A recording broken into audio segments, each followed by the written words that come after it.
photocopy mo? Paperworks nyo? Papa-photocopy ko. Yes. And, wait, after mong pa-photocopy yan, staple mo. After ko ba photocopy, staple ko. Paano mo ko igagawa ng coffee kung hawak mo yung mga paperworks yan? Diba? Iwan mo muna yan. Diba? Iwan mo muna yan dito at gawa mo ako ng coffee. Iiwan ko muna to dito. Gagawa ko kayo ng coffee. Kita nyo na sinasabi ko? Kailangan niya sigurong ulitin lahat ng sinasabi ko para siguro matandaan niya ang mga dapat niyang gawin. Pero alam niyo, meron pang isa na inuulit din lahat ng sinasabi ko. Pero ito, ibaktas ito.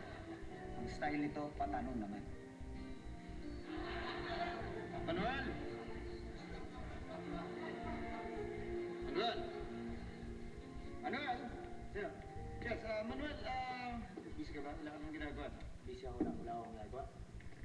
Okay. Meron ako ditong kailangang ipa-fax mo to i-fax mo yan dun sa mga suppliers natin, ha?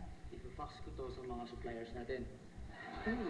Tapos, tawagan mo sila isa-isa, tanong mo kung natanggap nila yung pinax mo. Tapos tawagin ko sila isa-isa. Tatanggap ko nila yung mga pinax natin. Oo. And then, after mong gawin lahat yun, bumalik ka rito, at meron ako ipa-encode sa'yo sa computer. Pagkatapos itong lahat, balik ako dito. Tapos meron kayo papa-encode sa akin sa computer. Ginagaya ba? Ginagaya ba kita? Kumilos ka na! Kumilos ka na! Bilisan mo! Kilos? Niloloko. Kita nyo na? Eto, meron pang isa. Meron pang isa, ganito naman. Eto, isang staff dito, akala nyo, matino siya. Akala mo, perfect siya, pero hindi. Ganon din pala siya. Inuulit din niya yung mga sinasabi ko, pero binabali-baliktad niya. So, dapat kailangan mapansin niyo to, Esther? Esther,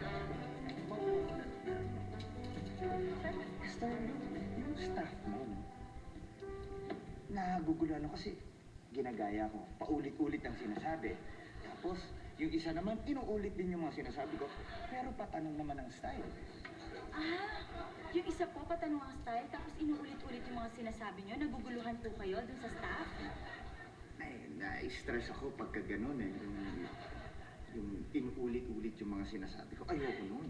Oo naman, ayaw nyo nun. Kasi nasistress kayo pag ganun eh, yung inuulit-ulit yung sinasabi nyo. Tsaka, mas nakaka-stress dahil marami akong ginagawa dito sa opisina, di ba? Ang dami nyo ginagawa dito sa opisina. Siyempre, mas nakaka-stress, di ba? At siyempre, parang ginagaya mo lang yata yung mga sinasabi ko, pinuulit-ulit mo lang din eh. Pinaulit-ulit ko po, ginagaya ko yung mga sinasabi ninyo. Ginagaya mo, di ba? Di ba ginagaya ko? O, tingnan mo, umalis ka dito sa harap ko. Umalis ka sa harap ko. Umalis ka dito sa harap ko. Ano? Kung di ka matibay sa mga ganyang kausap mo, malamang mahawa ka, di ba?